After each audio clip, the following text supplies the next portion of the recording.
In April 1989, Lucille Ball passed away at 77, with almost no one by her side. The woman who once drew 44 million viewers every Monday evening spent her final years in deep isolation. Her grand home stood silent, except for a small staff. Her children seldom visited, and even longtime Hollywood friends drifted away one after another. What turned America's favorite comedian into a lonely recluse? The answer lies in money disputes, betrayal, and a family secret that shattered all she had built. In February 1915, 3-year-old Lucille Desiree Ball faced unimaginable grief when her father, Henry Ball, succumbed to typhoid fever at just 27. Expecting another child, Lucille's mother, Desiree, fell into a deep depression, unable to care for her youngsters. Little Lucille was sent to live with her aunt in Celeron, New York, while her infant brother, Fred Jr., went to their grandparents in Jamestown. That early division instilled in her a fierce resilience that would fuel her lifelong drive. One eerie moment stayed with her forever: the day she learned of her father's death. A framed photograph crashed to the floor, and tiny gray sparrows began pecking outside the kitchen window.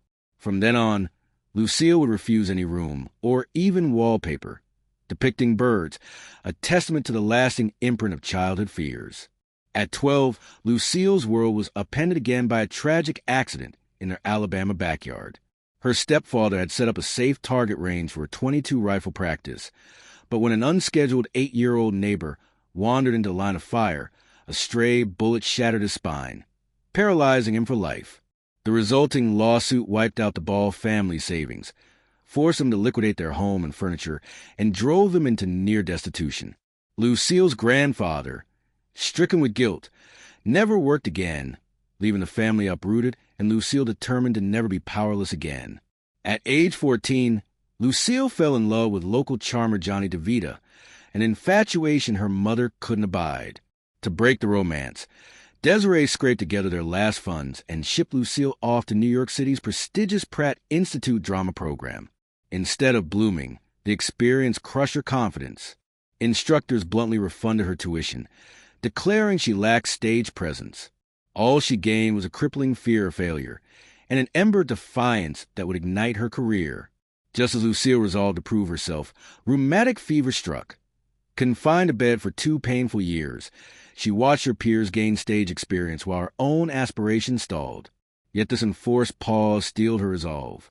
When she finally recovered in 1928, Lucille returned to New York with renewed intensity, ready to outlast every cynic who told her no. Fate intervened in the early 1930s when famed designer Hattie Carnegie offered Lucille a modeling position, on one striking condition: bleach that brown mane to platinum blonde. Eager for any foothold, Lucille agreed, mastering runway poise and nonverbal charisma that acting classes had never taught her. Each graceful turn in high-fashion gowns became rehearsal for the spotlight she would one day command. With polished confidence honed on the catwalk, Lucille chased film roles throughout the 1930s and early 40s, landing more than 75 credits in low-budget programmers and slapstick comedies. Hollywood dubbed her the Queen of the BS, a stinging label she slyly owned as Queen of the B+s. Yet every background part, every throwaway gag, sharpened her comic timing, camera savvy, and the on-set discipline that would later underpin her television triumph. Lucille's life pivoted in 1940 on the set of Too Many Girls, where Cuban bandleader Desi Arnaz strutted in to teach the cast rumba basics. He challenged Lucille, learn tonight or no second date. She took his hand, and by sunset she was hooked. Colleagues openly wagered on how long this whirlwind attraction would last, but Lucille later confessed she'd never fallen in love so fast. Though Desi toured with his orchestra, and Lucille's film commitments kept them apart, nightly transatlantic calls amassed an astonishing $29,000 long-distance bill. After months of longing, Lucille stormed his New York hotel over rumors of a rival romance, and in a flash of passion, they eloped in Connecticut in November 1940, just 6 months after meeting. Their daring interracial union defied Hollywood norms and legal taboos, cementing a personal and professional partnership that would change TV history. In 1948, CBS executives balked at Lucille's desire to recast her hit radio show My Favorite Husband for television with Desi as her on-screen spouse. fearing American viewers wouldn't accept a Cuban-American leading man. Unwilling to compromise her creative vision, Lucille and Desi took their act on the road in a live comedy musical tour, selling out theaters from coast to coast. Their undeniable chemistry silenced the critics, forcing CBS to relent and greenlight I Love Lucy in 1951 with a real-life couplet at heart. Lucille's firm stance on filming in California, not New York, kicked off a seismic production revolution. Partnering with producer Jess Oppenheimer and Desi's Desilu infrastructure, they pioneered the 3-camera live audience format on 35mm film. Each episode rolled uninterrupted, capturing genuine laughter, unedited reactions, and the spontaneity of a stage show. This inventive approach slashed shoot times, elevated comedic timing, and set the gold standard for sitcoms to come. Lucille Ball's early journey, from orphan child to B-movie ingenue to groundbreaking TV mogul, demonstrates that fiery passion and unyielding defiance can turn every setback into a stepping stone for lasting legacy. In the early 1950s, Lucille Ball and Desi Arnaz boldly defied network convention by shifting sitcom production from New York to Hollywood and inventing the multi-camera live audience format that defined television comedy for decades. Instead of the standard single-camera filmed and edited approach, they mounted 3 synchronized 35mm cameras on a soundstage, each capturing a different perspective, a wide master shot, a medium emotional take, and a tight close-up. This groundbreaking setup let actors perform scenes straight through just like on stage, while an invited studio audience laughed, applauded, and gasped in real time. Those genuine reactions became part of the show's rhythm, amplifying Lucille's impeccable comic timing. Directors no longer stopped endlessly for retakes. Editors simply selected the best angles from the 3 reels. With laughter spilling into microphones, I Love Lucy felt dynamite fresh every week. Desi turned their home studio, soon renamed Desilu, into the nation's largest independent television production hub. Within just a few years, Desilu owned and operated 2 massive backlots RKO Studios in Culver City, purchased for $6 million in 1957, and the original Desilu lot in Hollywood. Under Lucille's watchful eye and Desi's engineering prowess, Desilu produced not only I Love Lucy, but also The Untouchables, The Andy Griffith Show, and The Dick Van Dyke Show. Their 3-camera innovation became the gold standard, sparking a seismic shift across every major network. Long before reruns became a cash cow, Lucille and Desi recognized the hidden value of their filmed library. Willing to accept lower salaries, they negotiated ownership of I Love Lucy's 180 episodes through their Desilu Productions. When the series ended in 1957, these half-hour comedies weren't shelved. They were packaged for local station broadcasts. By 1960, independent stations across America clamored for Lucy's antics, creating a brand new syndication marketplace. Daytime and late-night reruns introduced Lucy to a fresh generation, generating millions in residuals, money that poured back into Desilu's coffers. Instead of discarding older shows, Desilu reinvested syndication profits into inventive new series like Star Trek and Mission Impossible. Their savvy foresight turned rerun rights into a perpetual revenue engine, securing Desilu's and Lucy's fortune for decades. In 1952, Lucille Ball courageously chose authenticity over artifice and nearly blew up her career. When she became pregnant in real life with son Desi Arnaz Jr., network brass and the show's sponsor Philip Morris panicked. Pregnancy was verboten on television, yet Lucy refused to hide her condition behind props or keep silent. Instead, she and producer Jess Oppenheimer enlisted clergy and legal advisors to craft scripts that refer to her as expecting or with child, even borrowing the French word enceinte without uttering the banned P word.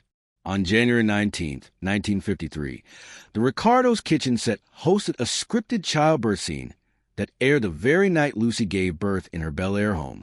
An estimated 44 million viewers tuned in, making it TV's highest-rated episode to date. Legend says water usage plunged as households paused dinners to witness TV history. Lucille had demonstrated that television could handle real human drama with humor and heart, breaking taboos and setting new narrative possibilities for the medium. Between 1952 and 1957, I Love Lucy consistently dominated Nielsen ratings, claiming the #1 spot for 4 out of its 6 seasons, a feat matched only by The Andy Griffith Show and Seinfeld. Lucille's fearless physical comedy, Desi's affable charm, and the show's technical polish formed an irresistible combination. Award season followed audience acclaim. In 1953, Lucille won the Emmy for Best Comedienne. Desi and Jess Oppenheimer garnered Emmys for production and writing. In all, the series earned 5 Emmy Awards and dozens more nominations, cementing its place as comedic and technical tour de force. When I Love Lucy wrapped in 1957, Lucille and Desi face a crossroads. They launched the Lucy-Desi Comedy Hour, 26-hour-long specials that blended musical guests, celebrity cameos, and winks to their original apartment set. Audiences lapped up the specials, but the couple yearned for a fresh format. After their 1960 divorce, Lucille retained control of Desilu and debuted The Lucy Show 1962 to 1968, reuniting her with executive producer Jess Oppenheimer and 3 camera crews in Burbank.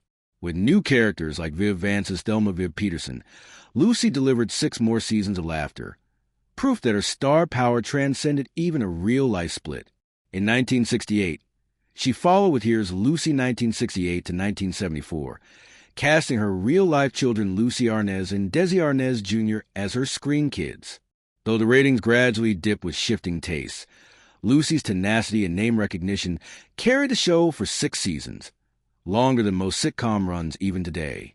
By the mid-1970s, television was veering toward edgier dramas and game shows.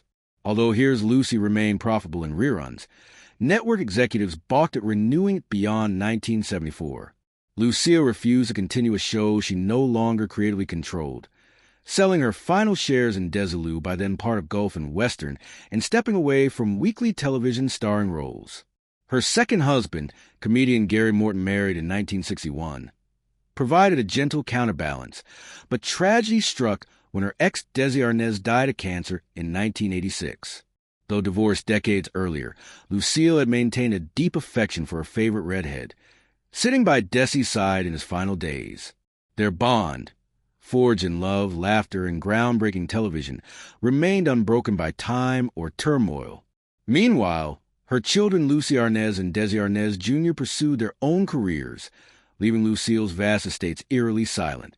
Studio colleagues drifted away, and the gates of her grand Bel Air mansion closed to all but a small circle of loyal staff. Behind the glamorous veneer lay a painful secret. In the late 1960s, trusting a family-tied business manager, Lucille signed away worldwide syndication profits for a lump sum payment of just $2.5 million. Unbeknownst to her, hefty residuals later estimated at over $700 million flowed into shell companies controlled by that manager and his relatives. When her children discovered the truth, betrayal cut deep. They felt she had sacrificed their inheritance, fueling resentment that kept Lucy and Desi Jr. at arm's length for the rest of her life.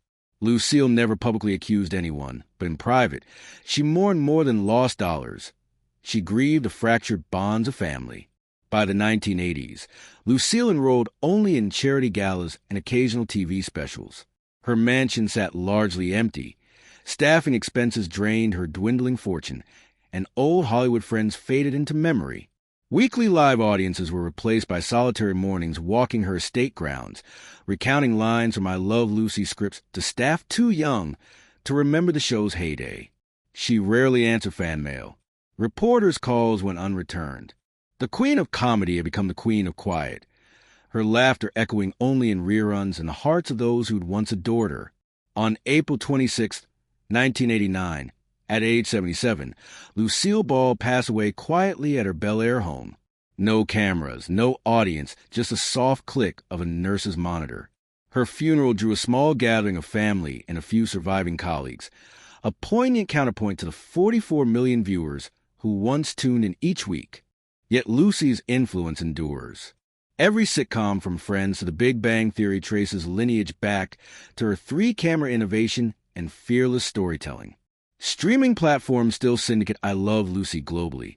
Its punchlines as fresh today as they were 7 decades ago. Lucille Ball's life was a masterclass in resilience. Orphan and ostracized, rejected and ill, yet unbreakably determined to carve her own path. She battled prejudice, industry scorn, and personal betrayal, and still managed to rewrite television history. More than a queen of comedy, she was an empress of innovation, proving that true greatness arises when you dare to take the stage on your own terms. More than 60 years after I Love Lucy first aired, Lucille Ball and Desi Arnaz's partnership was still winning laughs nationwide. Behind the scenes, the duo had founded Desilu Productions and turned it into the largest independent studio in America. They paid $6 million for RKO Studios and filled its sound stages with hits like The Untouchables, The Andy Griffith Show, and The Dick Van Dyke Show. What began as a husband and wife bid to stay together blossomed into a television empire, proof that creative trust and shared ambition can reshape an industry. By 1960, Lucy and Desi's marriage had crumbled, but the pair's business relationship took an astonishing turn.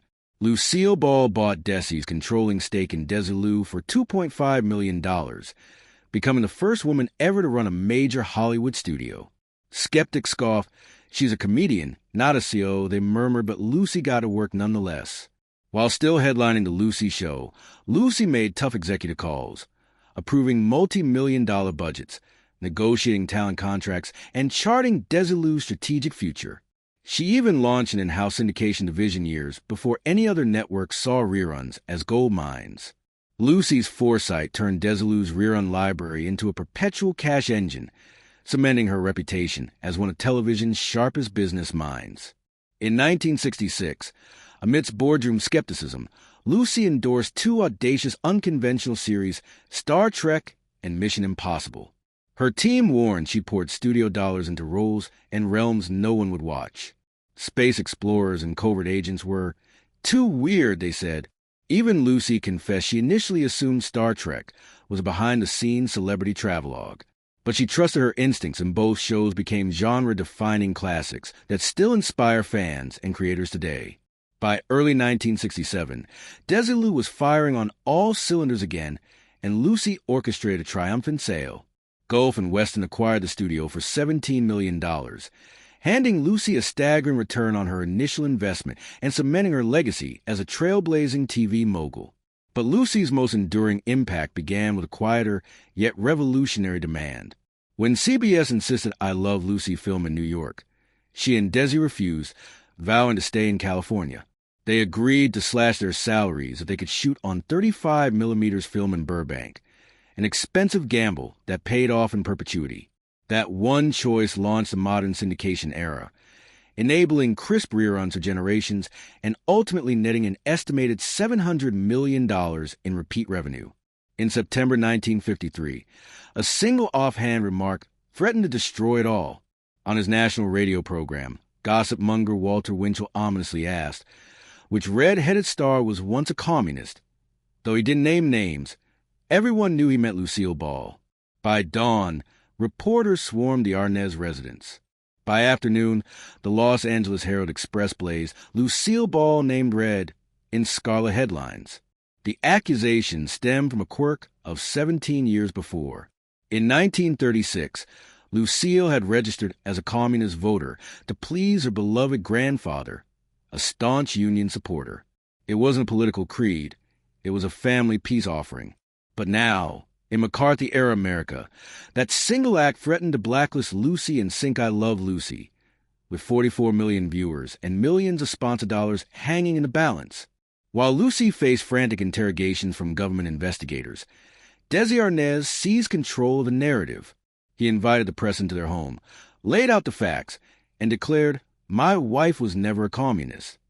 Then, at the season premiere's live taping with reporters in the audience, he held a telephone aloft on set, placed at the mic, and introduced J. Edgar Hoover himself, who thundered, "Lucille Ball is not a communist."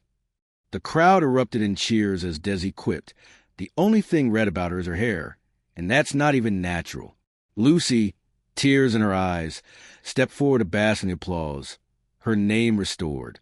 Soon after, President Eisenhower's White House hosted the Arnazes for a celebratory dinner, and Time magazine named Lucille their Woman of the Year.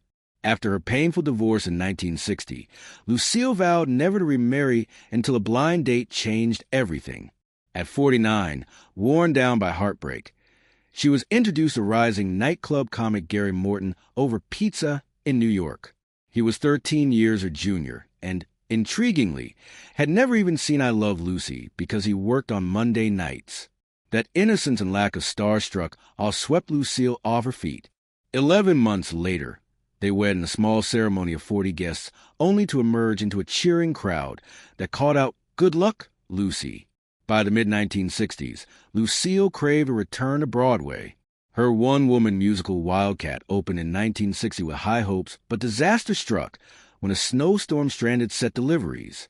With Desilu money on the line, Lucy rewrote scenes, injected TV style gags, and fought to win over critics.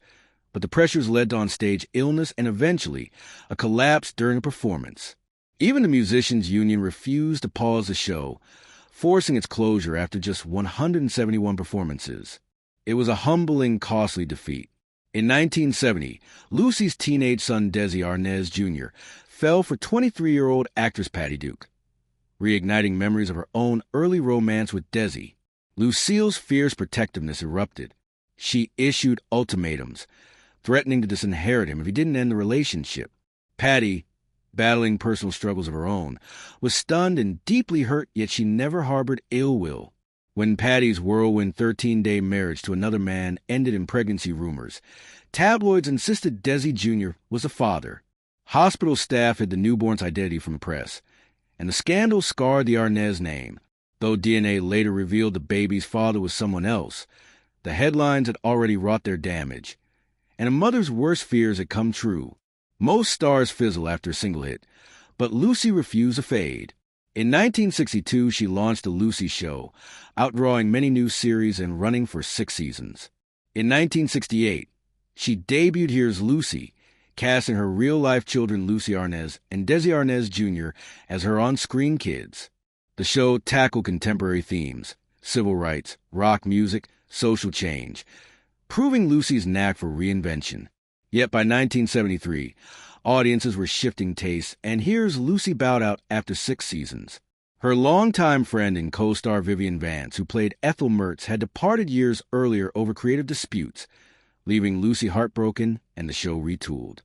In 1985, at 74, Lucy stunned critics by delivering a dramatic turn as a homeless woman in the TV movie Stone Pillow, earning strong ratings and praise for her range.